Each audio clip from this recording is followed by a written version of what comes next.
I think of infrastructure as anything that we just expect to be there and it works.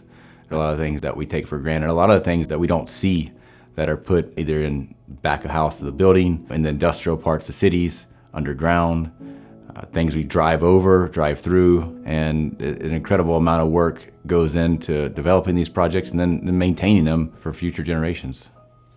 My name is James Elliott. I'm a senior project manager and been with Plant for 7 years.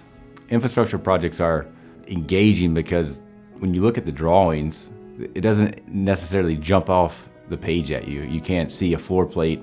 You can't see how the facade is going to look. There's no paint, there's no finishes for the most part. So a lot of what has to happen is the puzzle behind it of figuring out how you're going to build it in the first place. It engages a level of creativity and engineering to be able to build what the drawings show.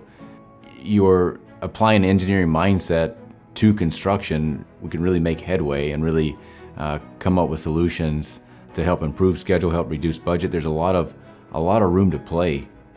Clients come to Plant for infrastructure work because we cut our teeth on atypical work. We bring a huge amount of expertise to the table, not only with our typical approach to projects with being detailed from a planning and estimating standpoint, but also our experience with all the local municipalities and PG&E for all the utility and underground service. We're taking on complex, intricate infrastructure projects within a major city that involve many different stakeholders. And the coordination that's involved with some of these efforts is well above and beyond what it took to originally put this infrastructure in 50 years ago, 100 years ago.